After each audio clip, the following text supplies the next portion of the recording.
Bonjour et bienvenue dans le podcast NBA Corner où nous allons parler aujourd'hui de la victoire des Warriors la nuit dernière face aux Lakers pour égaliser une manche partout. On va également parler des autres séries en cours, notamment les matchs de cette nuit, Suns Nuggets et Sixers Celtics. On aura également un mot pour le Heat et les Knicks. On terminera en parlant de la décision des Bucks de se séparer de leur coach Mike Budenholzer. Pour m'accompagner, c'est Charles que je salue sans tarder. Bonjour Charles. Salut Josh, salut à tous.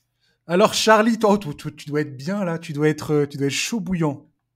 Bah, Mais pas dans le bon sens, Ouais, c'est dans ça. le bon sens, tu vois. Je veux dire chaud bouillant, t'es énervé quoi, t'es un peu en colère. À tout l'inverse des Lakers cette nuit, quoi. J'ai de l'énergie et effectivement, je suis mécontent.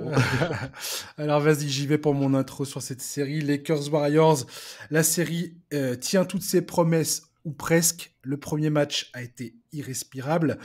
Il a vu Los Angeles arracher la victoire derrière notamment une performance ultra dominante d'Anthony Davis, 30 points, 23 rebonds et une défense ultra intimidante dans la raquette, c'était assez incroyable. Dans le Game 2 qui s'est joué la nuit dernière, donc Steve Kerr et le coaching staff des Warriors ont réalisé les ajustements nécessaires. Exit Kevin Looney qui était de toute façon annoncé souffrant, malade.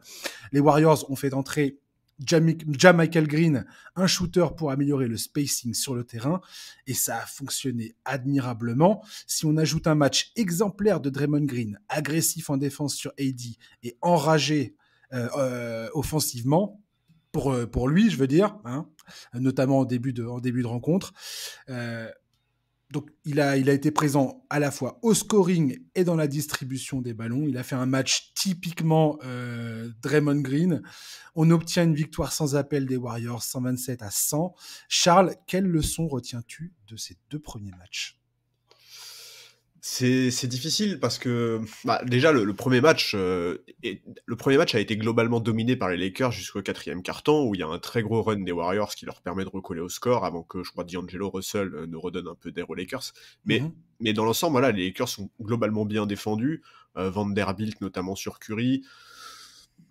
Et puis finalement, c'est ce qu'on avait annoncé d'ailleurs au début. Enfin, moi, je t'avais dit que personnellement, je pensais que les Lakers allaient commencer immédiatement sur ce match-up défensif, quoi. Vanderbilt qui court après Curry et il est plutôt très efficace. Enfin, il s'est montré très efficace dans le game 1 en tout cas. Lui et Dennis Schroeder, parce que Dennis Schroeder a été un relais incroyable aussi sur Curry, il a été très très bon et franchement il est impressionnant Dennis Schroeder dans ses déplacements latéraux notamment, enfin il est vraiment parfait pour suivre Curry. Mais bon voilà, finalement pour les Warriors, la solution dans le quatrième quart-temps, elle est venue d'un 5 beaucoup plus small ball avec Draymond Green pivot comme à la belle époque.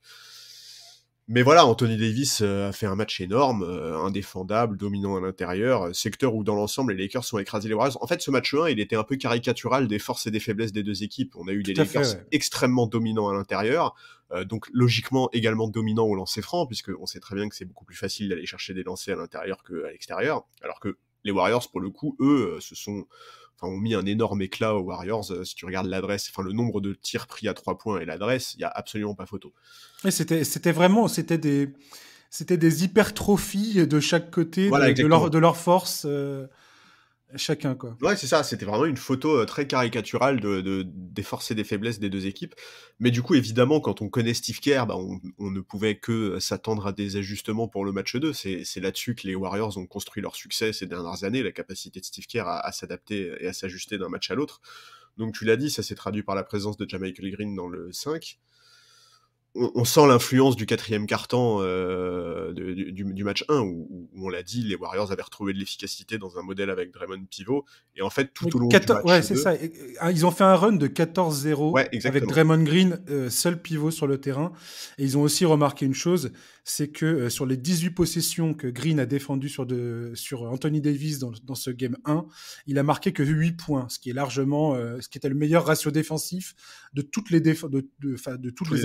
les confrontations qu'il a eu à faire dans cette rencontre. Et ils ont aussi remarqué une chose, c'est qu'il y avait beaucoup trop de confrontations avec des arrières face à Anthony Davis dans ce game 1. Ouais, ah oui, non mais il s'est régalé.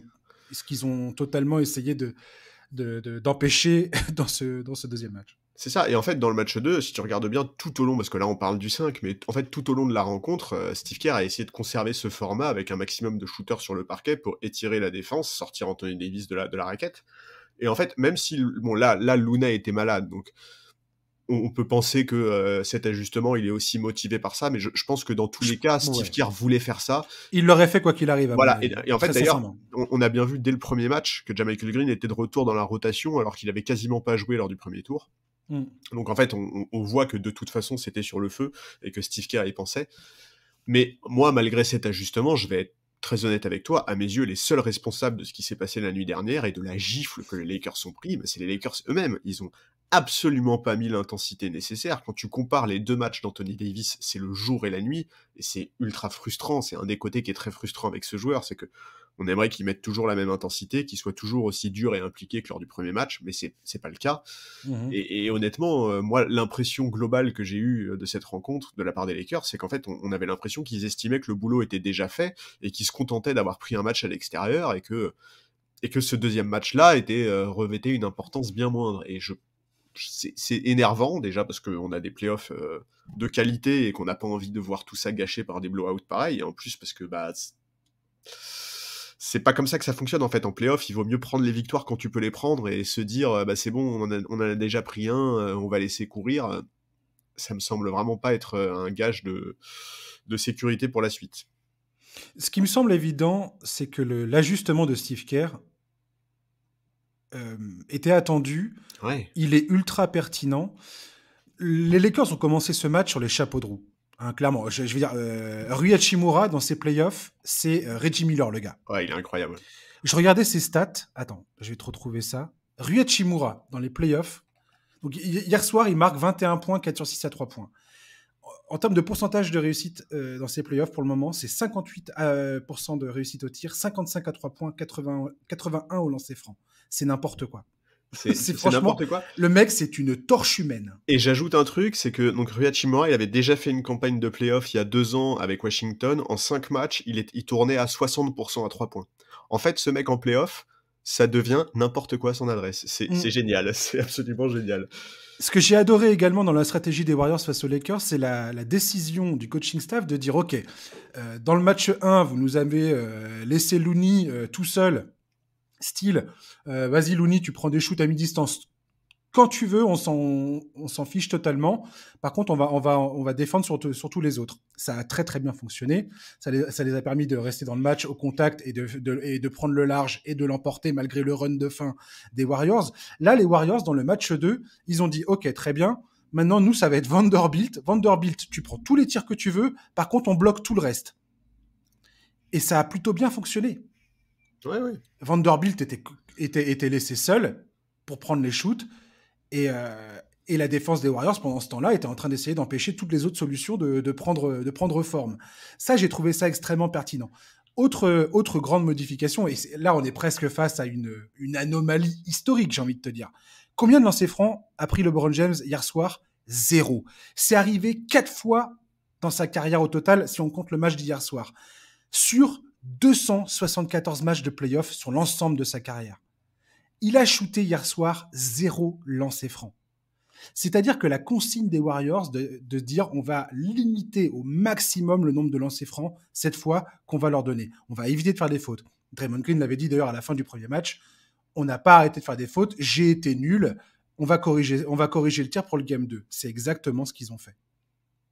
Et j'ai trouvé ça extrêmement bon. Et dernier point concernant les Warriors, c'est le match extraordinaire de Steph Curry. Je trouve, c'est quoi ? C'est 20 points, 12 passes. Ouais. Il n'a rien forcé. Quelque part, j'ai presque... Je ne sais pas si ça va faire sens ce que je vais te dire par rapport à la défense qui a été appliquée par les Lakers, mais j'avais presque l'impression que c'était la même défense qu'il y avait contre Giannis Antetokounmpo. Dès que Stephen Curry touchait le ballon, il y avait un mur en face de lui. Tu avais souvent 2, 3, voire 4 Lakers qui était autour de Stephen Curry, et la stratégie, c'était clairement tout le monde sauf ce gars-là. Et malheureusement pour eux, Klay Thompson était dans un excellent soir, et Klay Thompson les a clairement assassinés. Il marque 30 points, 14 points dans le troisième quart-temps, 11 sur 18 au tir, 8 sur 11 à 3 points. Donc voilà, magnifique Klay Thompson. Mais j'ai trouvé que cette stratégie des Lakers était assez... intéressante. J'ai hâte de voir s'ils vont continuer là-dessus ou pas pour la suite. parce que je trouve ça assez extrême comme décision. Stephen Curry s'en est très bien sorti. Je crois qu'il perd que 3 ballons au final, alors qu'il y avait un pressing hallucinant dans cette rencontre. D'ailleurs, c'est un truc qu'on n'a pas du tout souligné quand on a parlé du game set de Curry, de ses 50 points face aux Kings. Mais je crois qu'il perd un seul ballon, alors que le gars a le ballon dans les mains tout le temps. C'est clair. Et je veux dire, c'est héroïque de faire ça. Et j'ai trouvé qu'hier soir, il était très sérieux dans sa façon de lire le jeu et de faire jouer ses coéquipiers, de faire confiance à ses coéquipiers. J'ai trouvé ça très bon. Voilà. Oui, je suis d'accord. Après, ce choix de la défense des Lakers, il est aussi motivé par le fait que, on l'avait dit aussi la semaine dernière quand on a fait la preview de cette série, Poole et Klay Thompson étaient quand même en difficulté. En termes d'adresse, c'était quand même pas terrible. Bon, bah là, évidemment, Klay a sorti un très gros match. Poole a fait un très bon premier match. Hein. C'est ça que j'avais trouvé assez inquiétant, d'ailleurs, du côté des Warriors. Pour le coup, il sortait un bon match, Poole. Oui, il sort un bon match statistiquement, mais moi j'ai vraiment du mal avec ses choix. Voilà, j'avoue que je suis vraiment dubitatif là-dessus. J'ai du mal à comprendre, notamment dans son choix de tir, sa sélection de tir. De temps en temps, tu le vois refuser des shoots ouverts avant de tout à coup se mettre à artiller quand il est super bien défendu. Alors oui, le premier match qu'il fait, il est bon, mais le tir qu'il prend pour égaliser alors qu'il reste 10 secondes sur l'horloge, il est incompréhensible. Alors je sais, ça fait partie de l'identité des Warriors. Curry a déjà pris des tirs similaires dans des circonstances similaires, mais pour moi, en fait, cette équipe, elle a besoin d'un mec plus fiable dans ses décisions en sortie de banc. Maintenant, voilà, hier, Klay a fait un très bon match. On sait à quel point cette série, elle est importante pour lui. Il est originaire de Los Angeles, il est fan de Kobe Bryant. Il l'a dit lui-même avant cette série, il a dit « ça fait 12 ans que j'attends ça ». Et tu sens, et c'est cool de le voir répondre présent, tu vois. C'est un peu, c'est sympa de voir ça. Mais bon, écoute, t'as parlé de LeBron et de ses lancers francs. Moi, c'est clair que c'est un truc... Je vais être franc, ça m'énerve de voir LeBron prendre plus de 7 tirs à 3 points par match, alors que depuis le début des playoffs, il tourne à peine à 20% de réussite, c'est beaucoup trop. Là, ils s'en sortiront pas comme ça me semble évident, quoi. Mais non, c'est clair, mais tu vois, ce peu de lancers francs tirés, c'est quand même vraiment l'illustration de ce que je disais sur le manque d'intensité qui a été mis par les Lakers. On sait très bien comment ça fonctionne. Si tu veux aller chercher des lancers francs, il faut aller les chercher. Et c'est pas du tout en étant aussi inerte que la nuit dernière que tu vas chercher des lancers francs en play-off. Ça, c'est une évidence. Donc voilà, en fait, j'ai trop de mal à me baser sur le match de la nuit dernière pour tirer des conclusions sur cette série, parce que je peux pas croire que les Lakers fassent encore des matchs comme ça. En tout cas, pas à domicile. Ou alors, non, LeBron va gueuler à un moment. C'est pas possible, en fait. C'est juste pas possible de voir ça. Bah, j'ai hâte de voir. Il y a deux choses, moi, qui m'ont vraiment marqué dans la différence entre le Game 1 et le Game 2 dans cette série. C'est donc, bien évidemment, le plus évident, c'est Anthony Davis. Et c'est marrant que tu parles d'Anthony Davis, dans sa façon d'être, en termes de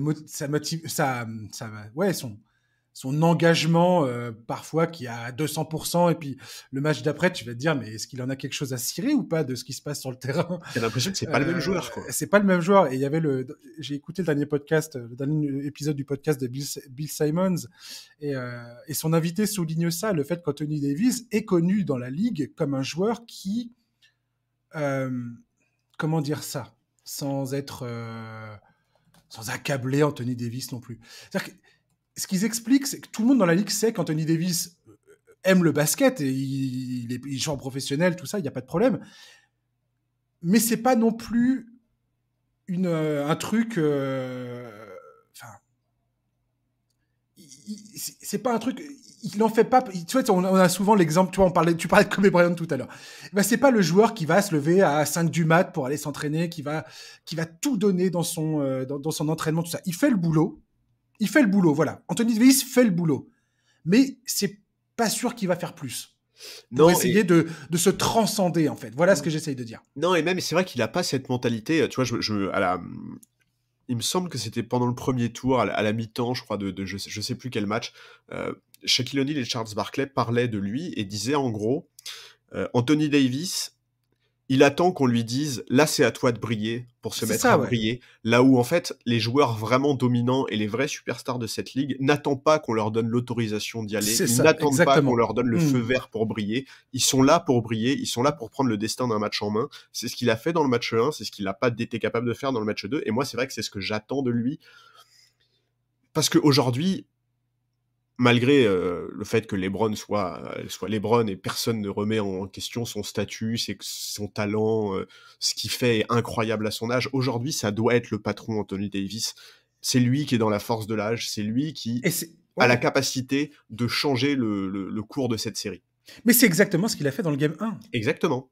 Et je veux dire, malgré le fait qu'il se fait plier de quasiment 30 points dans le Game 2, les Lakers repartent de là avec l'avantage du terrain. Mais oui, mais c'est ça. Le prochain match au Crypto Arena, c'est comme ça que ça s'appelle maintenant. Le taf est fait, en fait. Le taf est fait.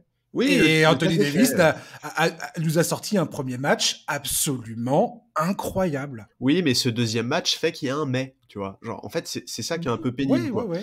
Moi que les Lakers, ils prennent pas le deuxième match, ça me dérange pas. C'est normal, en fait, quelque part, tu vois. Enfin, il y a aucun souci là-dessus. Mais c'est vraiment l'attitude et la manière qui sont gênantes.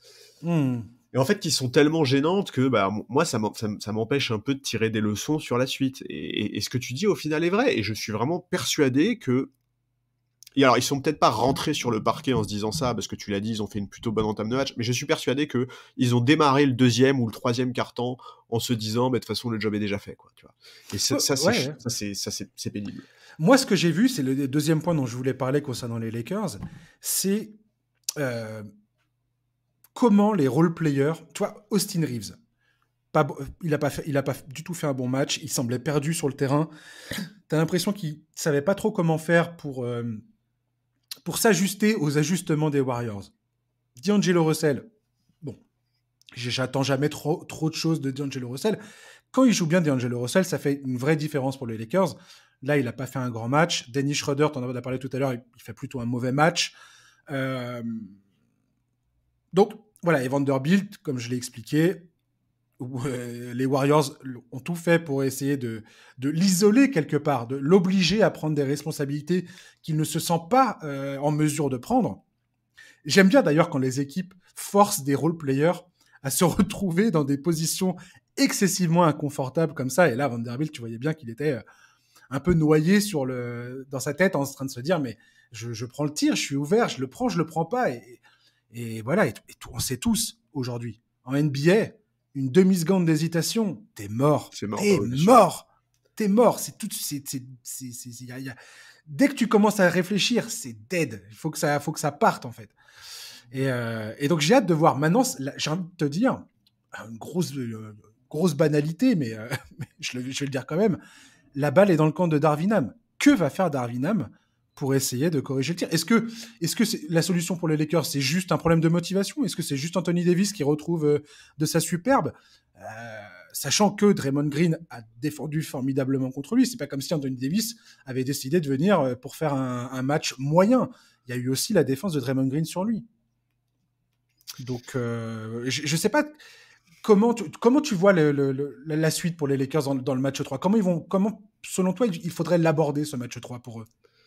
En fait, et c'est là où je suis très gêné par le match de cette nuit, c'est que j'arrive pas en fait à tirer de conclusion sur ce qui s'est passé. Je suis pas persuadé qu'il faille à ce point-là changer les choses. Tu vois, t'as parlé par exemple du match d'Austin Reeves. En fait, pour moi, Austin Reeves, c'est un joueur qui est tellement sur ce côté instinct, sur ce côté énergie. Enfin, en fait, je pense vraiment que sur un match avec un faux rythme comme l'ont produit les Lakers la nuit dernière, il ne peut pas briller Austin Reeves. Et le fait qu'il ait été aussi perdu, je pense que ça vient aussi de ça, si tu veux. Tu as tout à fait raison.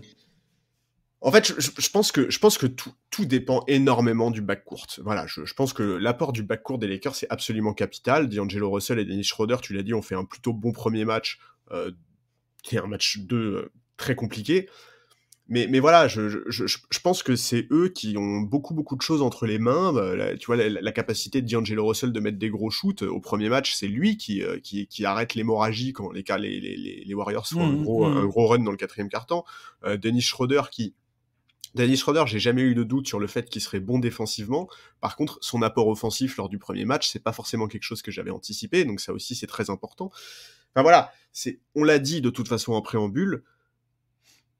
Même si Anthony Davis et LeBron James répondent présents, ces Lakers-là, ils ont besoin qu'il y ait au moins un ou deux role-players qui soient au niveau à leur côté. Et c'est vrai que le problème, c'est que la nuit dernière, même Anthony Davis et LeBron James n'ont pas répondu présent, quoi. Ah oui, de là, Mais donc voilà, moi je vais pas modifier mon prono et je reste sur les Lakers vainqueurs parce que je crois vraiment que ce deuxième match, c'est un trompe-l'œil. En tout cas, je pense qu'il n'est pas révélateur de ce que les Lakers peuvent produire. Je pense qu'il n'est pas révélateur de ce que les ajustements de Steve Kerr impliquent réellement pour les Lakers. Tu vois, enfin, je pense qu'en fait, c'est caricatural ce qu'on a vu l'année dernière. Et voilà, et c'est vrai que moi j'aimerais juste tout ce que j'attends en fait de ces Lakers-là, c'est qu'ils nous épargnent de ce genre de match sans aucune envie, parce que la série Lakers-Warriors, elle fait saliver absolument tout le monde. D'ailleurs, en témoignent les audiences. Le match 1 a explosé absolument tous les records. Ça mérite bien mieux que des blowouts. Et c'est pas possible de voir aussi peu d'investissement en demi-finale de conf, quoi. Genre, c'est pas possible. C'est pas possible. Écoute, on verra bien comment ça se passe. En tout cas, moi, je repars de ces deux premiers matchs avec l'impression que les Lakers, quand même, contrôlent leur destinée alors qu'il est. Ouais, c'est ça. Comme je dis, ils ont récupéré l'avantage du terrain. C'est exactement ce qu'il fallait faire. Ils l'ont fait. Ce deuxième match, quelque part, ça. Bon, voilà, tu te fais blowout. Tu te fais blowout. Quand ça se passe comme ça, il y a rien à faire. Et à quel point les ajustements de Steve Kerr vont peser, on va le voir maintenant dans les matchs 3 et 4. C'est là qu'on va voir ça. Non mais c'est ça, c'est que ce match 2, ça peut être une anecdote si les Lakers mettent vite ça dans leur dos et font le boulot à domicile. Par contre, tu vois, si le match 3, les Warriors font un premier quart-temps à 60% à réussite à 3 points, par exemple, et que derrière ils prennent le match, tu te retrouves dans une situation qui est très très différente, et à ce moment-là, ce match 2 n'est plus une anecdote, quoi. Tu vois, le danger côté Lakers, j'aime bien la stratégie de verrouiller Curry et d'obliger les autres à faire les bons matchs. Klay Thompson, il fait un match exceptionnel, 8 sur 11. Est-ce qu'il va refaire ça combien de fois il est capable de refaire ça dans cette série? Parce qu'il est tout à fait capable de le refaire. Ouais. C'est parce que je suis pas en train de douter de Klay Thompson, pas du tout. Surtout qu'il attend qu'une chose, c'est d'aller jouer à Los Angeles. S'il y a un mec qui respecte Klay Thompson dans cette histoire, c'est moi, je vais te le dire. À jamais Klay Thompson, quoi. Par contre, voilà, à quel point il va être en mesure de refaire ça? Tant que les Lakers arrivent avec Vanderbilt à contrôler Stephen Curry, à limiter Stephen Curry et son influence sur le match, ça peut bien se passer pour les Lakers. Stephen Curry, après, voilà, on l'a vu aussi. Là, il a réussi à faire des très bonnes lectures. Il a réussi à impliquer ses coéquipiers qui ont capitalisé sur ses passes et sur le fait qu'il attire la défense à ce point-là. En fait, la seule, ça on le sait toujours, on le sait depuis toujours. La seule présence de Stephen Curry sur le terrain est un problème, Exactement. est une aubaine pour ses coéquipiers et est un problème pour l'équipe adverse. Voilà, donc on verra bien comment tout ça va se dérouler. J'ai hâte de voir à quel point Draymond Green, lui aussi, est capable de nous refaire un match comme ça. Là, j'avais vraiment, pareil, l'impression de revoir le Draymond Green des finales NBA face à Boston. Et d'ailleurs, pour terminer sur cette série Lakers-Warriors, ça me fait... quand je vois Draymond Green faire un match comme il l'a fait, l'entame qu'il a fait de ce match, parce que le match s'est décidé, on va dire, dans cette première mi-temps, et après, très vite au troisième quart-temps, après c'était terminé. Mais quand je vois Draymond Green réaliser une performance comme celle-ci, on en a parlé toi et moi pendant le preview, Draymond Green est tellement indispensable à cette équipe, est tellement indispensable à Stephen Curry et à Klay Thompson. La négociation qui va avoir lieu entre les Warriors et Draymond Green à l'intersaison là pour son contrat, ça va être fascinant. Ça va être hallucinant. Parce que là, je suis l'agent de Draymond Green, j'envoie la cassette de ce match 2 au front office des Warriors et je leur dis, voilà, osez ne pas proposer une prolongation de contrat à mon client en regardant ce match-là, quoi. Ouais, moi dans ce cas-là, oui, mais bon, je comprends ce que tu veux dire, mais il y a aussi, tu vois, le front office peut répondre en produisant plein de cassettes de Draymond Green qui se fait suspendre, qui prend des fautes débiles, etc. Et qu'ils leur disent, mais il y a pas de souci, mon gars, moi je veux bien te prolonger, mais par contre, t'auras pas un contrat max, quoi. Ouais, non, mais c'est pour ça, j'ai hâte de voir ce que ça va donner. Mais Ouais, non, mais je suis d'accord. clairement, hein, Draymond Green, tu l'enlèves de cette équipe, ça se passe pas pareil, quoi. Mais bon, voilà, moi, il y a quand même un dernier truc, c'est que il y a un partout dans la série.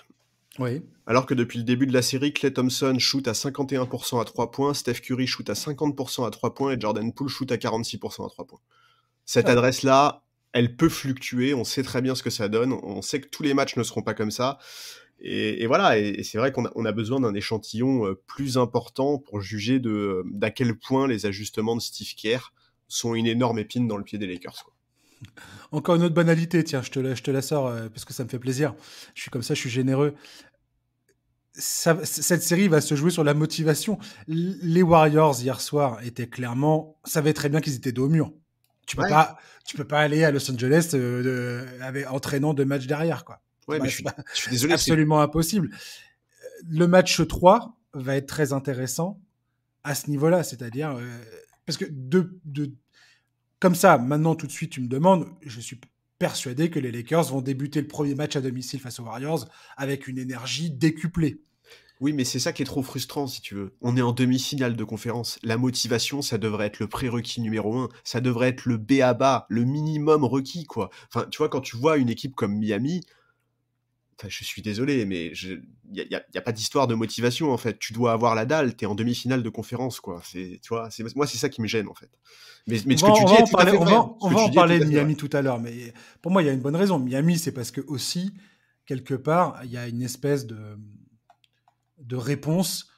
Enfin, ils ont réussi à créer un esprit de groupe face à l'adversité. Oui, mais c'est la culture de cette franchise dans l'ensemble. C'est aussi ça. Mais face à l'adversité, en fait, pour moi, une équipe qui va aller forcément loin, c'est une équipe qui arrive à jouer son basket, peu importe les circonstances, ouais, et peu importe l'adversité, justement, et qui va être capable, match après match, soit de vraiment, à la fois de mettre des bâtons dans les roues de ce que veut faire l'adversaire, et en même temps capable de se sublimer au meilleur moment, quoi. Mais bon, on verra ça. Boston Sixers, on va enchaîner tout de suite.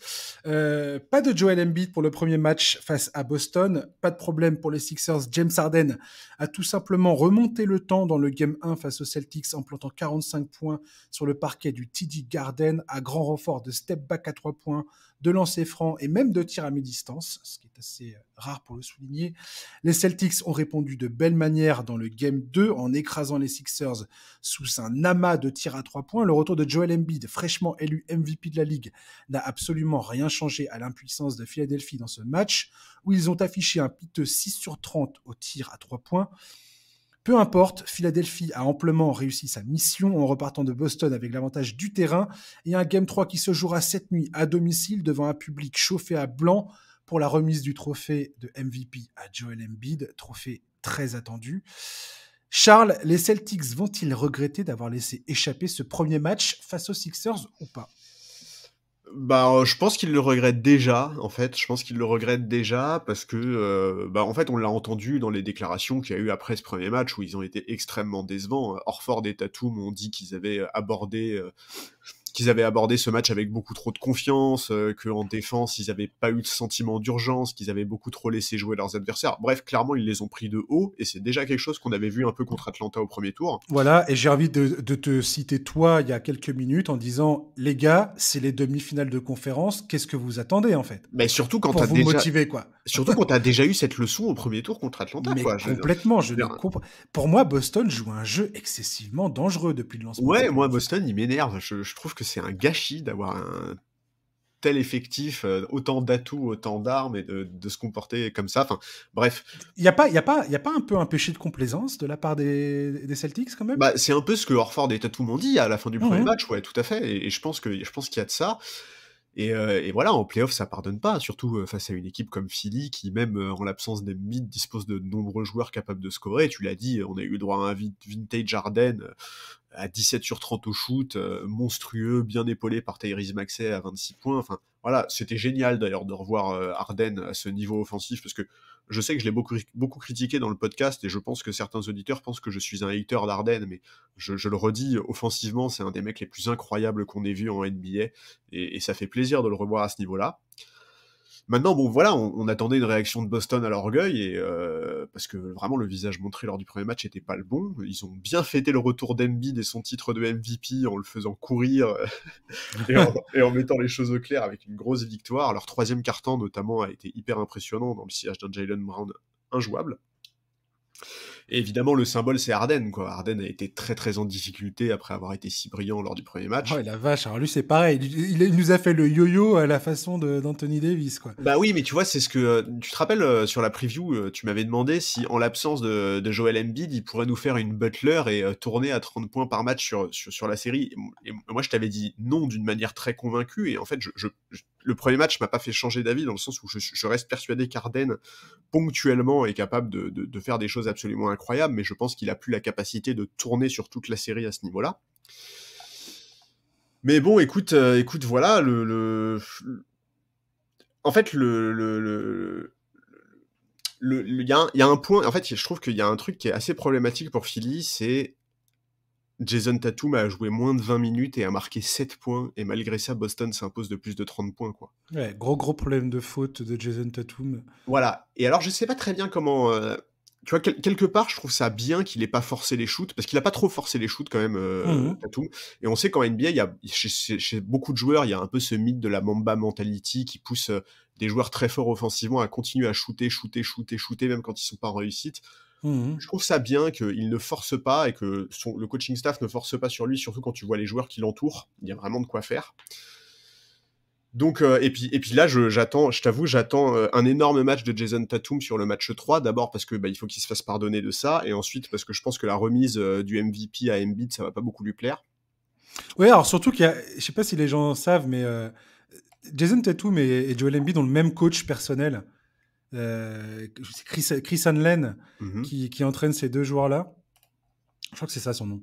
Et c'est très drôle parce que donc ça fait des années maintenant que tous les deux s'entraînent, et ils sont très très proches en fait. Chaque intersaison, ils s'entraînent tous les deux avec ce coach individuel, et il y a une histoire entre eux en fait. Il y a une vraie relation en dehors des parquets entre Embiid et Tatum. Oui, mais au-delà de ça, si tu veux, Tatum, c'est aussi un joueur qui a une grosse confiance en lui et en ses qualités, et qui, on a plusieurs fois eu dans la saison des échos du fait c'est Drew Hanlen, pardon, qui vivait pas très bien le fait d'avoir été écarté de la course au MVP aussi rapidement, par exemple. Donc ouais, j'attends de sa part un gros match 3. Mais écoute, voilà, globalement, ce match 2, quelque part, moi je me demande si c'est pas le match le mieux maîtrisé par Boston depuis le début de ses playoffs. Collectivement, je les ai trouvés vraiment rassurants. On a souvent évoqué la profondeur de leur effectif, et quand tu vois le match que Brogdon a fait en sortie de banc, franchement, c'est limite injuste d'avoir un joueur aussi fort en 6e homme, c'est un luxe incroyable. Là, sur le match 2, c'est 23 points à 7 sur 15 au shoot, dont 6 sur 10 à 3 points, 6 rebonds, 2 passes, aucune perte de balle, c'est extrêmement propre. Mais alors, est-ce qu'on n'est pas aussi, dans ce cas-là, dans le cas de Boston, face au même cas que les Warriors, quelque part? Est-ce que c'est pas non plus un match, une anomalie, quelque part, avec une adresse absolument insolente, qui se termine donc en déroute totale pour les Sixers, à tous les niveaux, hein. On l'a dit, James Harden, mauvais match, une adresse catastrophique globalement pour l'équipe. Est-ce que selon toi, ce Game 2 nous donne une indication particulière sur le fait que Boston a la main, a un avantage certain ou pas sur les Sixers? Je pense que ce qui en trompe l'œil, c'est l'écart, tu vois. L'écart est colossal, c'est clair. Maintenant, je pense quand même qu'il y a des choses qui sont intéressantes pour Boston dans ce match-là. Le fait qu'ils aient fait travailler Embiid un maximum pour le tester, pour voir où il en était après sa blessure. Il y a aussi un élément qui avait été évoqué par Mazzulla après le premier match, c'était le fait qu'ils n'avaient pas du tout assez shooté à 3 points. Là, sur le match 2, il me semble qu'ils sont quasiment à 2 fois plus de tirs à 3 points pris. Donc voilà, ils en avaient besoin. C'était quoi qu'il arrive nécessaire. Ça a permis d'étirer la défense de Philly, de sortir Embiid, etc., etc. On l'a aussi senti un peu gêné par la défense de Boston. Maintenant, on va voir comment il est sur les matchs suivants, en fait. La clé dans cette série pour Philly, c'est évidemment comment Embiid va revenir, parce qu'il l'a dit lui-même après le match. Certains évoquaient une absence d'1 mois et demi. Finalement, il est revenu après 2 semaines seulement. Et donc, de sa capacité à redevenir dominant dépend évidemment énormément de choses pour Philly, quoi. Ouais. Mon impression sur cette série pour l'instant, un truc qui m'a sauté aux yeux à la fin du match, qui m'a sauté aux oreilles plutôt, à la fin de ce match 2, c'est Harden qui s'est beaucoup plaint du manque de spacing. Alors forcément, il y en a plein qui ont fait le raccourci avec le retour de Joel Embiid. Je pense pas que ça soit principalement le problème. Enfin, on va pas dire que les Sixers vont être meilleurs sans Joel Embiid sur le terrain. Ça serait stupide de dire ça. Par contre, je pense que Doc Rivers a du travail avec son coaching staff pour essayer de le réintégrer de la meilleure manière qui soit, en prenant en considération le fait que sa mobilité ne soit pas idéale, et essayer de continuer à cultiver les espaces permettant à James Harden de faire ce qu'il fait de mieux, à savoir se créer un shoot pour lui ou créer des shoots pour les autres. Donc j'ai hâte de voir un petit peu comment les Sixers arrivent à reprendre un petit peu ce qui a fait leur succès toute la saison. Hein, c'est pas nouveau non plus. Boston, j'ai trouvé que leur schéma défensif... En fait, j'ai l'impression que Boston, sur le premier match, a été pris de court par l'absence de Joel Embiid, à la fois d'un point de vue motivation, parce que tu te dis, le potentiel MVP n'est pas là, donc quelque part, on arrive à un peu plus relâché, c'est humain quelque part. Oui, c'est ça. T'arrives un peu plus relâché en début de match, et puis finalement, ça se termine en grosse baston, et puis tu perds à la fin du match sur un step back à 3 points de James Harden, made in Houston Rockets.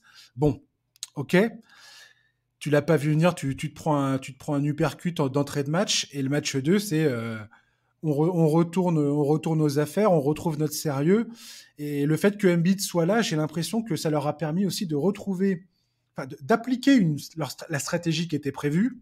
Et j'avais l'impression qu'il y avait une meilleure préparation avec Joel Embiid sur le terrain de la part de Boston, et que son absence quelque part, ça leur a un peu fait perdre leur repère, j'ai envie de dire. Et quand je parle de ça, je pense notamment à Grant Williams, qui a joué bizarrement, qui a très peu joué dans ses playoffs, et qui, dès que Joel Embiid s'est repointé sur le terrain, tout d'un coup, il a des minutes de jeu et il les joue plutôt bien. Donc voilà. Ouais, mais c'est un peu une pierre dans le jardin de Mazzulla, ce que tu dis, parce que c'est aussi au coaching staff, dans ce cas-là, d'être capable de s'ajuster et s'adapter. Je veux dire, l'absence d'Embiid, ils l'ont pas découvert. Mais Joe Mazzulla Joe Mazzulla ne me convainc pas du tout dans ses ajustements. Ouais, pour l'instant, pareil. Ouais. Et j'ai envie de te dire que pour Boston, je dis pas que j'ai peur à cause de Joe Mazzulla. Mais je trouve que Joe Mazzulla, si à un moment ou un autre dans ses playoffs, il est un peu challengé sur ses rotations et sur des choix concernant son effectif, je sais pas si j'ai 100% confiance en lui, quoi. Ouais, je suis assez d'accord. Je trouve qu'il y a des décisions depuis le début de ces playoffs où je me gratte la tête, clairement, et je me dis, bon, je m'attendais pas à ça, ou j'attendais autre chose, je sais pas. Après, tu vois, je suis personne, c'est un coach NBA, j'ai aucune leçon à donner à qui que ce soit, c'est juste que des fois, je suis là, ça m'interroge, en fait. Non, mais je suis assez d'accord, et je trouve que même en conférence de presse, dans ses déclarations, tu vois, je reste un peu sur ma faim. On parle d'ajustement, de trucs comme ça. Là, tu vois, en après-match, il a parlé de colère, du fait qu'ils étaient énervés parce qu'ils avaient perdu le premier match. Il a à aucun moment parlé d'ajustement, il a à aucun moment parlé de proposer autre chose, etc. Je suis d'accord avec toi, moi, Mazzulla, je reste vraiment beaucoup sur ma faim. Écoute, on va voir comment vont se finir ces playoffs pour Boston, mais je suis pas convaincu du fait qu'il soit capable de s'ajuster si en face de lui, il a des coachs qui lui proposent qui innovent en tout cas. Le slogan des Celtics pendant ces playoffs, c'est Unfinished Business, je crois. Style, ouais. on a perdu l'an dernier, on est passé à 2 doigts, et là on arrive avec le couteau entre les dents, et on est prêt à en découdre, et cette fois on va au bout, quoi. C'est un peu l'histoire des Spurs en 2013-2014, où ils perdent cette finale absolument horrible face au Heat, et reviennent l'année d'après boostés et produisent probablement le meilleur basket que j'ai jamais vu de ma vie en finale NBA face à James Bosh et D-Wade. Je trouve que pour l'instant, c'est pas vraiment ça ce qui se passe à Boston. Ah bah oui, comme je disais tout à l'heure, j'ai plus l'impression que c'est un groupe qui frôle la complaisance, qui est assez sûr de sa supériorité face à ses adversaires pour l'instant. Mais je trouve que ça risque de... Il y a un moment, ça peut les rattraper. Parce qu'on voit dans ces playoffs à plusieurs reprises que t'es pas à l'abri tout d'un coup de te manger une ou deux défaites un peu auxquelles tu t'attendais pas, puis tu te retrouves en difficulté, puis tout d'un coup tu cours après le score ou tu cours après dans la série. Et c'est pas bon de se retrouver dans cette situation-là. Bah, globalement, moi je te dis, pour moi, depuis pas le à ce début niveau-là de... en tout cas.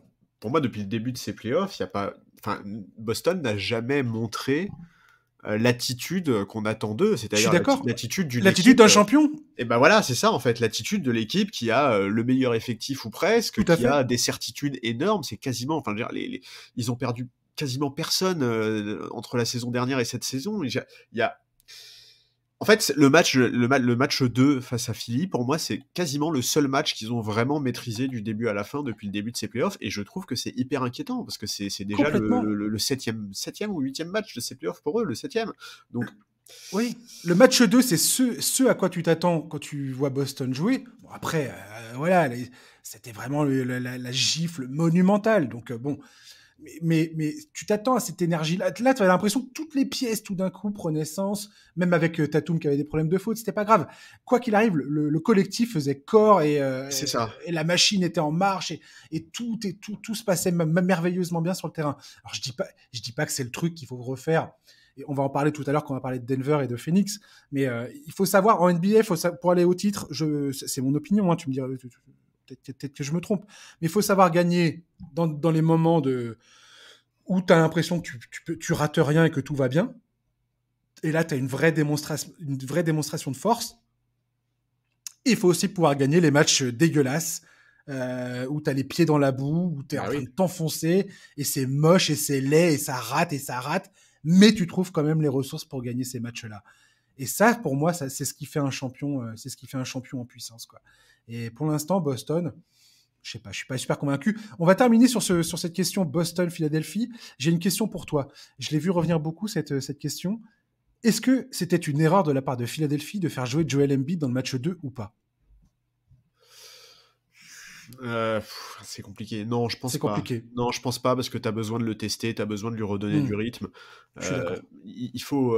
je suis persuadé qu'il va remonter la pente et qu'il va être... pas de plus en plus fort, mais en tout cas qui va retrouver un peu plus de ses sensations au fil, à mesure que la série avance. Et je pense vraiment que qu'il y avait besoin qu'il retrouve le parquet rapidement. Je suis d'accord. Et de toute façon, il n'a pas du tout utilisé sa situation comme une excuse ou quoi que ce soit. Il a été très clair là-dessus. Il a dit si je suis sur le parquet, c'est que je peux jouer. Point. Enfin voilà, tu vois. Il y a pas de problème là-dessus. Donc non, pour moi, il fallait qu'il joue. Il a joué un peu moins de 30 minutes, hein, il me semble. 26 minutes, je crois. Bon, voilà, tu vois, c'est très bien, en fait. C'est une montée en puissance. Il faut que ça soit une montée en puissance. Philly en a besoin. C'est obligatoire. Ouais. Denver face à Phoenix. Les Suns sont déjà dos au mur. Ils vont désormais devoir faire sans Chris Paul après sa blessure aux adducteurs. Mené 2-0, Phoenix a laissé passer une opportunité en or, on va pas se mentir, hein, de repartir du Colorado une manche partout en début de semaine. Après un Game 1 extraordinaire, Jamal Murray était incapable de jeter un caillou dans l'océan. C'est grâce à une performance de mammouth de Nikola Jokic et au tir à 3 points de KCP dans le Money Time que Denver a réussi à s'en sortir dans ce deuxième match. Phoenix est désormais dans l'obligation de gagner les 2 prochaines rencontres. Ça, c'est mon opinion. On va pouvoir en discuter, toi et moi, Charlie. Ils ne peuvent décemment pas retourner à Denver pour le Game 5 avec l'obligation de remporter 2 des 3 prochains matchs dans les Rocheuses. Comment vont-ils procéder? Cela reste à voir. Monty Williams a eu 4 jours pour reposer ses stars et trouver une parade. Booker et Durant sont des superstars capables de prendre feu à n'importe quel moment, mais clairement, ils ne peuvent pas tout faire tout seul, au risque d'être épuisé en fin de rencontre, et ça on l'a vu dans le match 1 et dans le match 2, les Suns doivent trouver des solutions sur leur banc, aussi maigres soient-ils. Charles, quelle réaction attends-tu des Suns cette nuit? Déjà, la première chose, c'est que je refuse qu'on dise que le banc des Suns est maigre quand Monty Williams ne fait pas appel à TJ Warren et Terence Ross. Genre, à un moment, faut arrêter. Il a des armes offensives sur son banc, il les utilise pas. On peut pas dire ah bah oui, mais le banc il est limité. Ça suffit en fait. Ça c'est plus possible quoi. Ça c'est pas Ouais. possible. Moi ça m'énerve en fait. Je trouve que c'est une excuse qu'on donne à Monty Williams.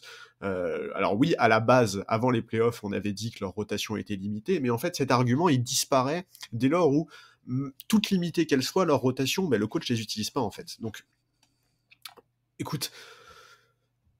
Les Nuggets, pour le moment, c'est solide.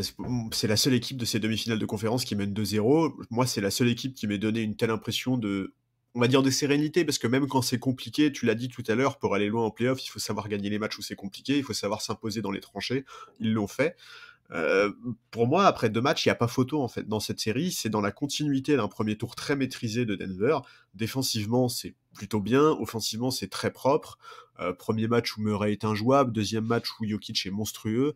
Dans l'ensemble, les role-players répondent présents. La défense collective est intéressante. Moi, j'avoue qu'il m'impressionne plutôt Denver. Mais honnêtement, ce que fait Monty Williams depuis le début de ses playoffs, je suis extrêmement dubitatif. Alors, ok, on sait que l'effectif a pas mal bougé, qu'il n'y a pas forcément d'automatisme avec KD, mais c'est justement dans ces moments-là que le coaching prend forcément une importance accrue, et je comprends pas les rotations. Je ne comprends pas pourquoi des mecs comme TJ Warren et Terence Ross, capables de marquer, n'ont pas encore eu voix au chapitre. Alors attention, je dis pas que il s'est ajusté d'un match à l'autre. On a vu Oui, il a fait des ajustements voilà. avec son banc justement et défensif tout à fait. Voilà, il a essayé des choses. C'est ça le pire. Mais ça a été sanctionné par Jokic qui, se rendant compte qu'il était plus vraiment pris à 2, s'est fait plaisir. Mais vraiment, je suis désolé, les rotations, pour moi, c'est incompréhensible. De temps en temps, il aligne des 5, mais où ça galère offensivement. Et vraiment, je suis désolé, on ne peut pas justifier ça par la pauvreté de l'effectif des Suns quand il y a des atouts qu'il refuse d'utiliser. Alors, il a dit que Warren et Ross allaient enfin avoir du temps de jeu, il me semble, là, sur le match 3. Il l'a dit, ouais. Je pense que KD va pas être aussi entre guillemets imprécis, parce que c'est vrai qu'il a eu un peu de mal tout au long de la série. On va voir comment ça évolue.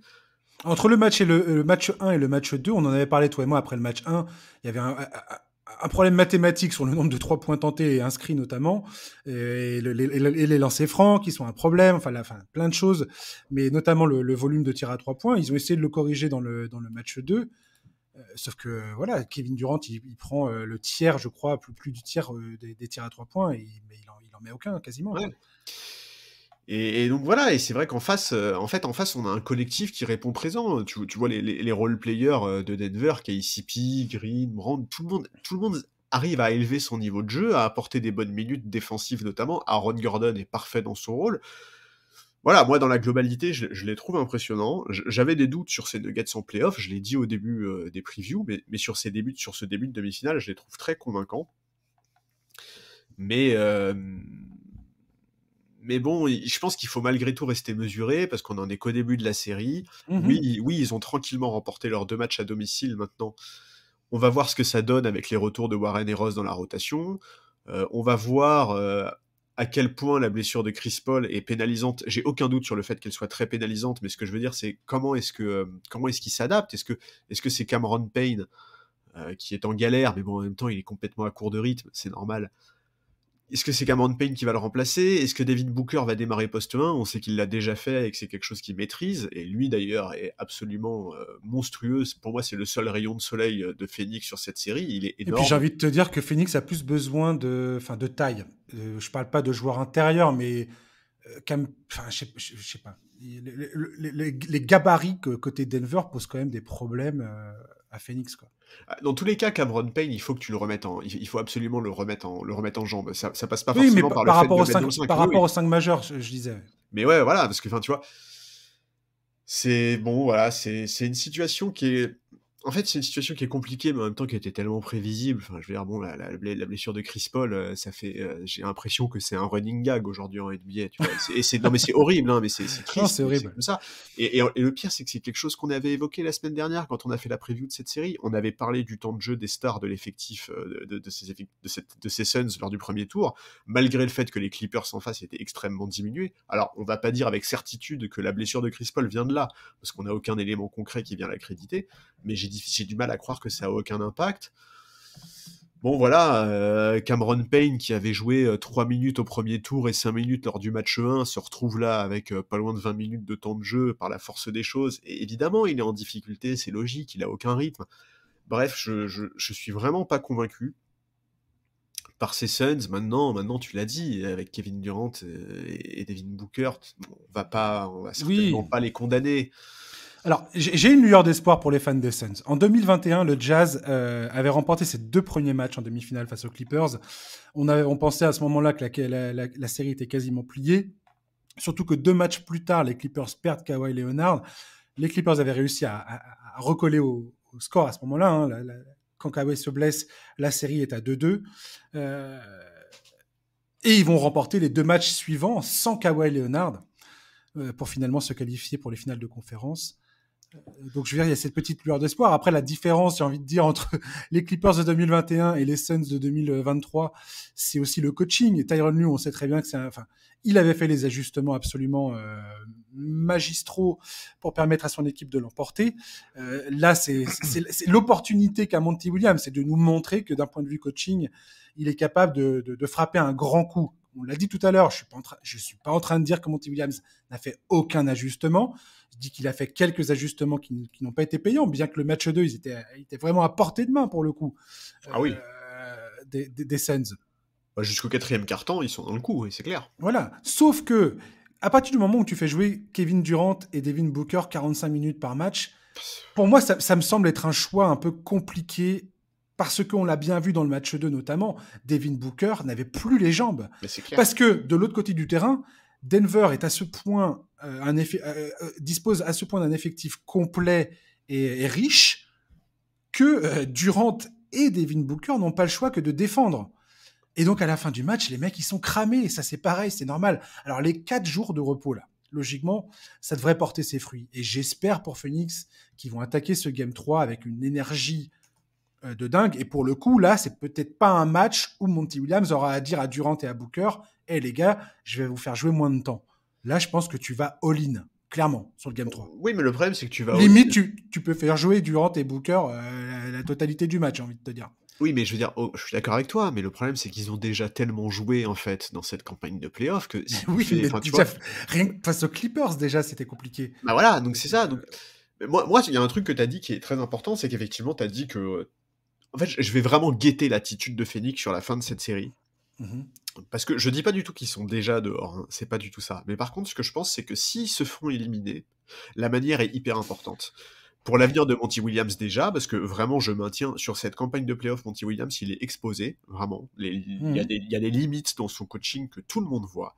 Ayton, surtout qu'ils ont un nouveau propriétaire depuis exactement. Quelques mois. Donc, Ayton, on connaît la bête, on sait qu'il a tendance à être un peu soft, on sait qu'il a du mal à se faire violence, qu'il a un peu tendance à subir les événements. Bref, si Phoenix ne remonte pas la pente, s'ils ne montrent pas un autre visage, s'ils n'arrivent pas à... T'évoquais les Clippers tout à l'heure, capables de se battre et d'aller chercher des victoires sans Kawhi Leonard. Est-ce qu'ils sont capables d'avoir cette mentalité collective-là, tu vois, de mettre le bleu de travail et de dire allez, on y va. Et si ça n'arrive pas, s'ils ne montrent pas un autre visage, je pense que c'est un vrai souci pour la franchise et que ça va poser de nombreuses questions sur l'été prochain.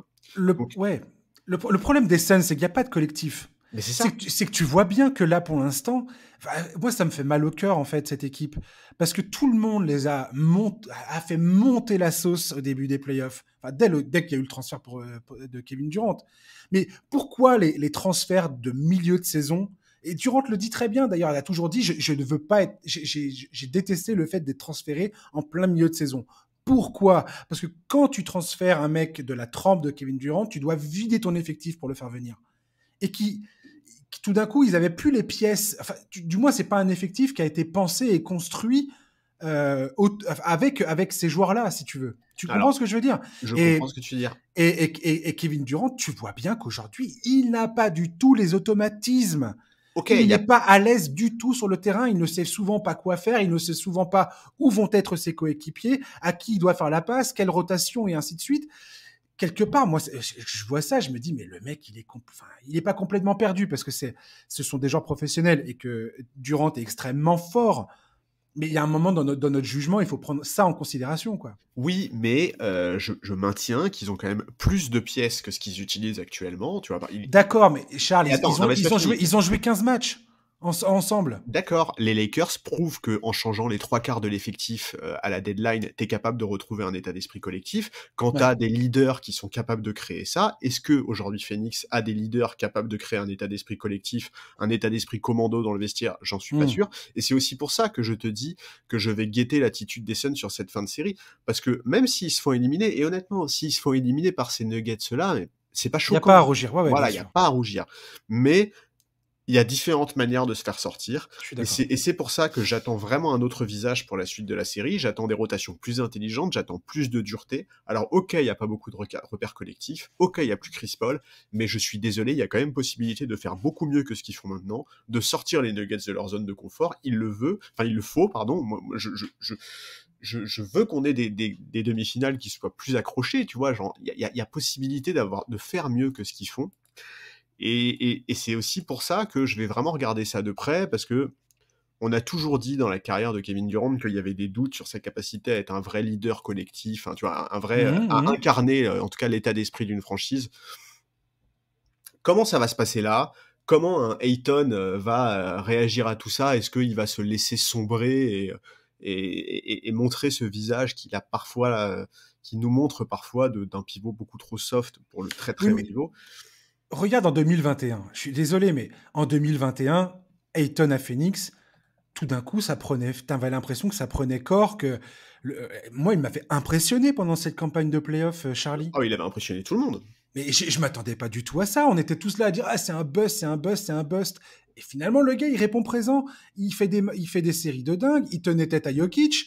En finale, il n'était pas ridicule. Il n'était pas peut-être pas assez tranchant à la fin, mais bon, Milwaukee était formidable à tel point que c'était un peu compliqué pour lui.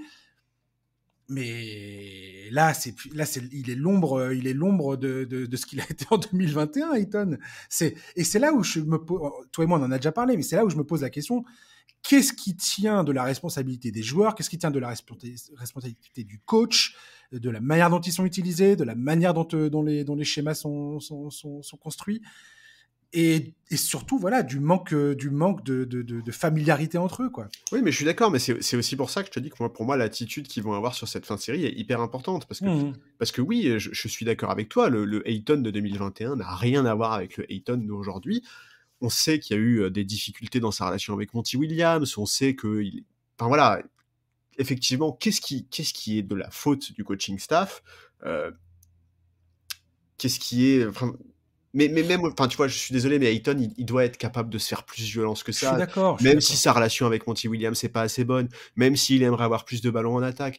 Je suis d'accord avec tout ça, je le comprends très bien, mais enfin, des joueurs Il y a une qui se... attitude. Il y a une Voilà, attitude qui trompe pas exactement. Des joueurs qui se et qui est retrouvent dans la décevante. situation Mmh. d'Ayton, il y en a tout le temps. Et en fait, bah, si tu veux obtenir des choses en NBA, tu dois montrer que tu les mérites. Et en fait, et Ouais. pour T'as des montrer que joueurs tu les comme mérites, ouais. tu peux T'as des pas te joueurs comme faire ouais, ouais. bouffer, quoi. Tu peux pas te faire bouffer au rebond comme Ayton est capable parfois de se faire bouffer au rebond. Tu peux pas te faire enfoncer comme il est capable parfois de se faire enfoncer. Voilà, il faut qu'il montre plus. T'as des joueurs comme ça qui galèrent, mais qui vont sortir en vidant le chargeur. Tu vois ce que Voilà, exactement. tu Ouais, vois non, ce mais je que suis je dis? d'accord. C'est exactement ça. Et tu te dis bon allez, bah, le mec il tente quand même le tout pour le tout, c'est beau, tu vois. T'es beau dans la défaite, quoi. Mais là c'est pas ce que fait Ayton. Non, c'est parce que, mais dans la globalité, c'est pas ce que font les Suns, C'est pas ce que font les Suns. sauf Booker. Mm. Sauf Booker. Et c'est vrai que si ça sort comme ça, tu vois, s'ils finissent par se faire sortir, je sais pas moi, 4-1 avec 2 ou 3 matchs où c'est des blowouts parce qu'ils sont complètement à l'ouest, parce qu'ils arrivent pas à se battre, moi je suis Booker, je tape du poing sur la table et je dis ça c'est plus Tout possible à en fait. fait. C'est Et c'est plus là où je te possible. dis, Durant, tu vois bien qu'il est encore en mode, j'ai pas envie de marcher sur les. Enfin, c'est l'équipe de Devin Booker, j'ai pas envie de marcher sur ses plates-bandes quelque part.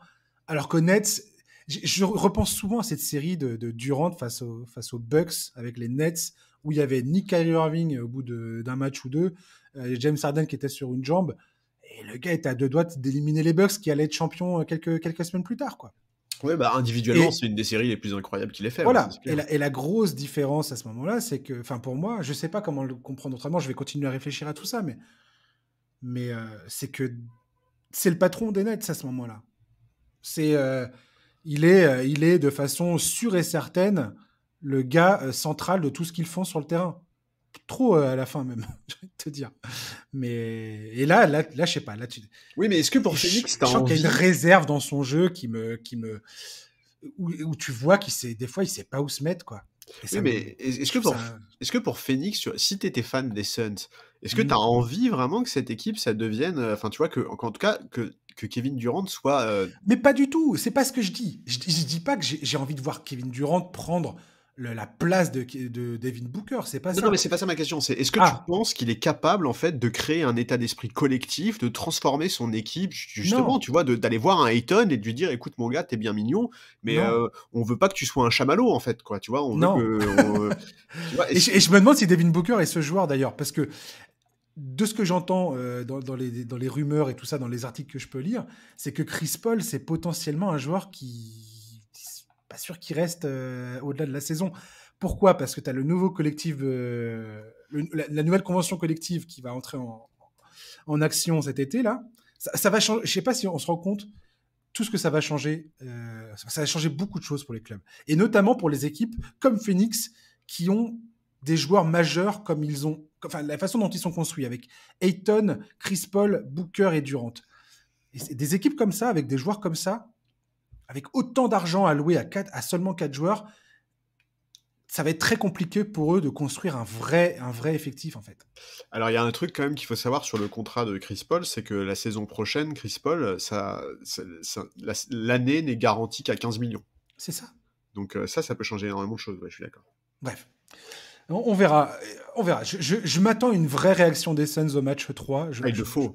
Je pars du principe qu'ils vont remporter ce match 3, rien que par fierté, par orgueil, par le fait qu'ils aient eu tous ces jours de repos. Je pense que c'est le moment où... Et qu'au match 2, ils ont quand même montré certaines choses. Voilà.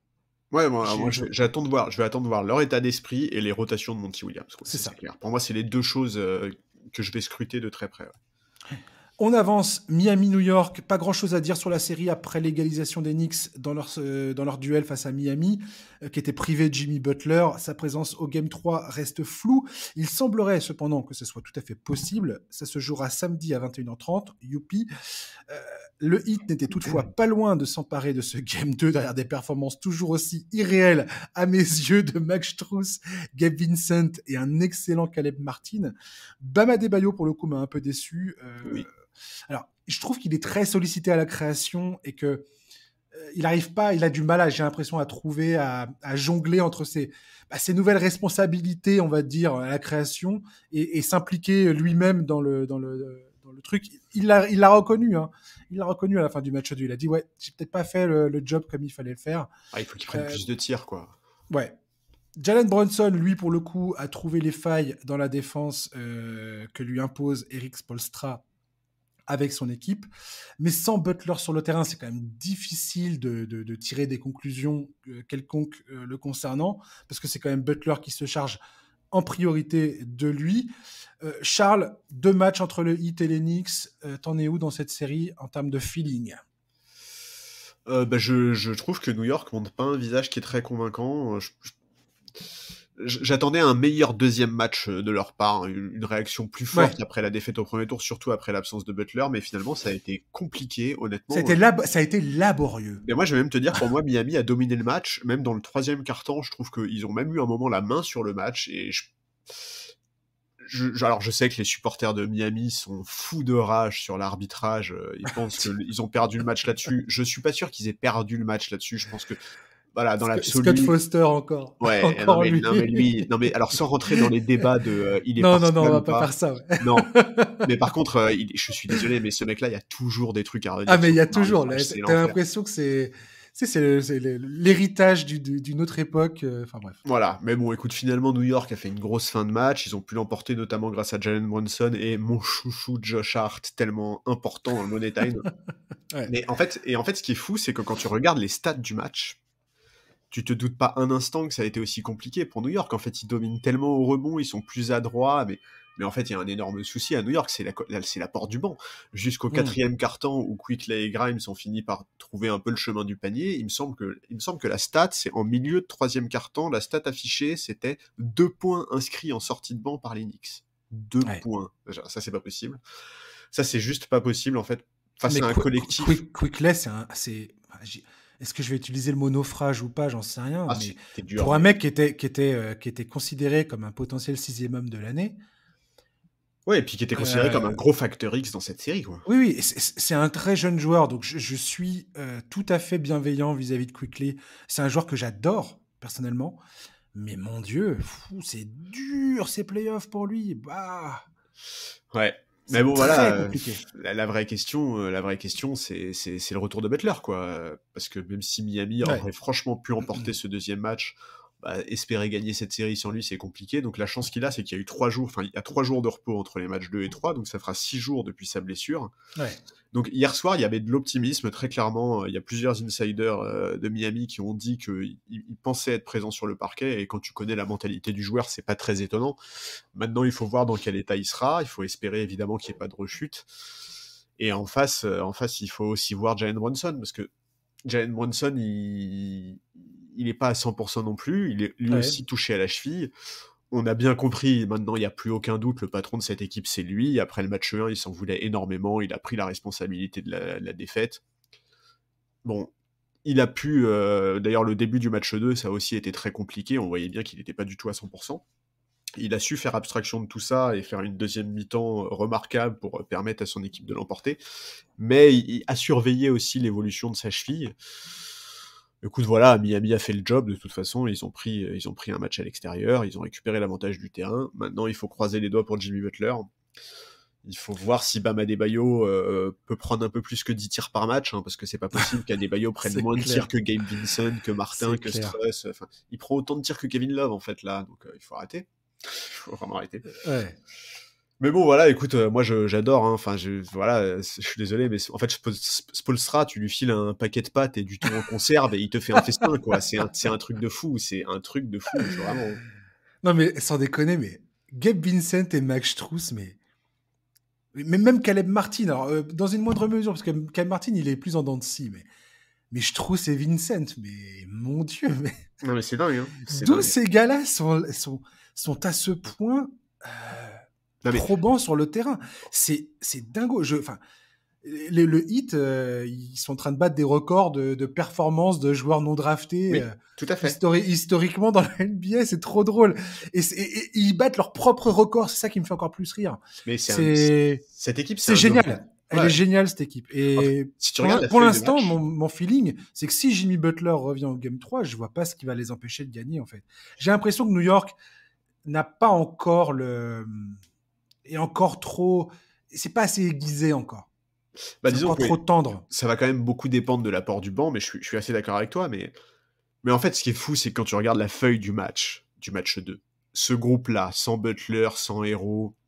Enfin, moi, si tu me présentes la feuille de match et que tu me dis, t'as vu, cette équipe, elle joue une bonne place à la loterie, je te dis, ok, ouais, y a pas de problème, tu vois, ça me surprend pas plus que ça, quoi. Mais c'est pour ça que j'ai jamais cru à Miami. mais voilà, sur le banc, il y a Spoelstra, en fait, quoi. Incroyable. Collectif incroyable, il trouve toujours des solutions, il sait exactement quel levier actionner pour mettre en valeur tel ou tel joueur. Et en fait, c'est aussi ça le souci pour les adversaires de Miami, c'est que tu ne peux jamais te relâcher, parce que tu sais jamais ce que le mec il va sortir de son chapeau. En fait, Spoelstra, t'as l'impression que si son équipe elle ressemblait pas à ça, il irait lui-même taper dans les genoux de ses meilleurs joueurs pour avoir une équipe de second couteau et dire regardez-moi maintenant, je vais coacher cette équipe jusqu'en finale de conférence. C'est Jimmy Butler, c'est Jimmy génial, Butler à l'entraînement avec Minnesota. C'est génial, c'est absolument génial. Spoelstra, c'est cette faculté qu'il a de sublimer, de se sublimer sur le banc avec des gars, mais... voilà, Spoelstra, c'est un mec, il a gagné avec une super team, il a gagné avec des super teams, et maintenant qu'il a plus du tout de super team, qui se retrouve avec des équipes où il y a des papis et des mecs non draftés, et ben, all my beer. Ouais, il n'y a pas de souci, genre, watch me. T'inquiète pas, quoi. Ouais, incroyable. Mais vraiment, Spoelstra, incroyable, entraîneur exceptionnel. Grave. On va terminer le podcast en quelques minutes. Mike Budenholzer a été remercié par les Bucks après 5 saisons en tant que coach avec près de 70% de victoires, 3 saisons avec le meilleur record de la NBA à l'issue de la saison régulière, un titre en 2021 après 50 ans de disette à Milwaukee. J'ai envie de te dire que les Bucks viennent de se rajouter du travail parce qu'en plus d'un nouveau coach, il va sûrement avoir des décisions compliquées à faire en termes d'effectifs. On ne va pas parler de ça maintenant. Charles, ton sentiment rapidement sur cette éviction et après je vais te poser 2-3 questions sur les clients, futurs clients potentiels. D'abord, je pense que Budenholzer traverse une période de sa vie extrêmement compliquée, parce qu'on l'a dit la semaine dernière, il a perdu un de ses frères pendant les playoffs, dans la foulée, il se fait virer, enfin bref, je pense que là, c'est difficile pour lui. Donc déjà, il faut rappeler, on vient de parler d'un immense coach en la personne de Spoelstra, il faut quand même rappeler que Budenholzer, ces dernières années en NBA, c'est le très très haut du panier également. Ouais. Il a fait des choses assez remarquables. Il a transfiguré cette équipe de Milwaukee, il les a emmenés au titre. Il a même transfiguré Giannis Antetokounmpo. C'est pas que l'équipe qui l'a transfiguré, c'est le joueur aussi. Il est extrêmement proche d'ailleurs de Giannis, donc à voir comment est-ce qu'il le... Enfin voilà, est-ce que ça a été discuté en interne, comment est-ce que ça se passe. Je trouve que la décision, elle vient très vite. Moi, ça m'étonne pas en soi, hein. On l'avait évoqué après l'élimination, mais je trouve que ça vient très vite. Je sais pas très bien comment interpréter tout ça. J'attends vraiment de voir ce qu'ils vont faire. Est-ce qu'ils vont aller chercher un entraîneur ailleurs? Est-ce qu'ils vont faire monter un de ses assistants? Parce qu'on sait que Budenholzer, c'est un de ces mecs qui, ces dernières années, a formé beaucoup de coachs qui aujourd'hui sont dans la ligue, à commencer par Darvin Ham d'ailleurs, qui est un ancien assistant de Budenholzer. Donc je trouve que c'est difficile de juger de la pertinence du move tant qu'on ne sait pas comment est-ce qu'il va être remplacé, etc., etc. Mais ça m'étonne pas, voilà.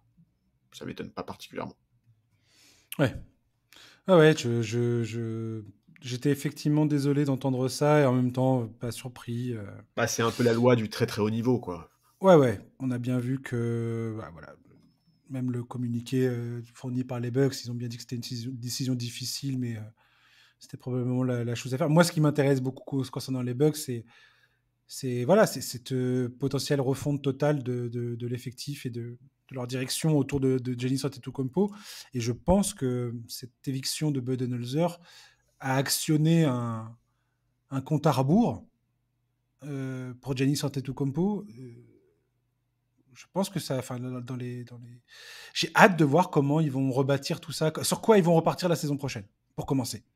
Et à voir comment tout ça influence ensuite les décisions de Giannis, qui, je le répète, a 28 ans, donc il vient à peine d'entrer dans son prime, le gars. Ouais, c'est dingue. C'est magnifique. J'ai vu que les candidats pour prendre la suite, potentiellement, ça peut être Charles Lee, qui est un des assistants de Budenholzer, donc ce serait une suite, ce serait une continuité quelque part. 38 ans, jeune coach, il a passé plusieurs entretiens avec d'autres clubs. Il était finalement resté aux côtés de Budenholzer, donc à voir si c'est lui qui tient la corde. Je sais que Nick Nurse est également beaucoup annoncé du côté des Bucks.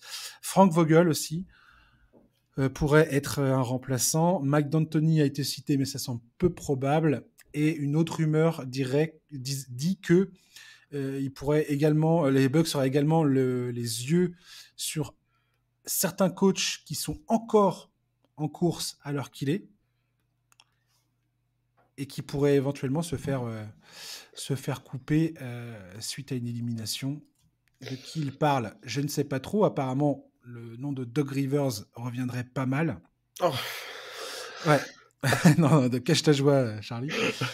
Voilà. Un dernier mot sur les potentiels remplaçants. Écoute, on va scruter ça de très près parce que Milwaukee, c'est quand même un des effectifs les plus forts, a priori, les plus impressionnants de la NBA aujourd'hui. Je pense qu'il y a quand même pas mal de candidats intéressants. Tu l'as dit, moi je reste persuadé que Nick Nurse est un super coach. Je reste persuadé que Frank Vogel, que je trouvais extrêmement sous-estimé par le grand public et par beaucoup de gens, est aussi un très bon coach. Avoir la piste en interne, on sait que Giannis est quand même beaucoup dans cette idée de a souvent des relations très proches avec ses coaching staff, donc est-ce que lui-même ne préférerait pas cette solution-là? On va voir. Les choix qui vont être faits en tout cas sont hyper intéressants parce que je le redis, mais cet effectif de Milwaukee est très fort. Il vaut beaucoup mieux que ce qu'ils ont fait là pendant ces playoffs. Et donc en tout cas, le coach qui va être nommé va se retrouver avec un beau jouet entre les mains, quoi. Ouais, et une pression presque immédiate. C'est clair. De toute façon, oui. De toute façon, oui. Quand tu coaches Giannis, t'as une pression forcément. Ce mec-là, il est là pour gagner, quoi. Complètement. Merci, Charlie. Écoute, merci à toi. Oh là là, j'ai passé un bon moment avec toi, là. C'est bien. J'ai l'impression qu'on pourrait parler, je pourrais parler encore des heures de tout ça. Toi et moi, on se retrouve le 12 mai. il me semble. Chers auditeurs, oui. Dernière chose, j'ai juste une question, par exemple, pour revenir sur les coachs. Steve Kerr, il a prolongé ou pas aux Warriors? Il en est où contractuellement? Je sais plus, mais les Warriors, ils sont un peu dans le même panier que les Bucks. Bah il y a des grosses décisions à prendre à l'intersaison. Ok, bon, voilà. De toute façon, on en reparlera, toi et moi, au moment venu, parce qu'il y a énormément de discussions à avoir sur comment la nouvelle convention collective va influencer. Ça va vraiment bouleverser beaucoup de choses. J'ai l'impression qu'on ne réalise pas vraiment à quel point cette nouvelle convention va bouleverser un petit peu la façon dont les équipes peuvent se construire, se bâtir, et ainsi de suite. Des équipes comme les Warriors, les Suns, ou les Clippers par exemple, toutes ces équipes qui sont très loin au-dessus de la luxury tax, ça va échanger énormément de choses pour elles. Donc, on va voir ça. Ouais. Charlie, merci beaucoup. Chers auditeurs, merci de nous avoir écoutés. On se retrouve lundi 8 mai. Il y aura un podcast avec Étienne Endurant de Canal Plus Afrique qui sera là pour nous parler des playoffs et des matchs qui se seront joués ce week-end, qu'on va suivre avec beaucoup d'intérêt, parce qu'il y a des grosses rencontres là qui vont se passer. Et puis toi et moi, Charlie, c'est vendredi 12 mai. Voilà, donc passez tous un excellent week-end, profitez des playoffs et on se retrouve dans quelques jours lundi. Ah, bye bye, ciao.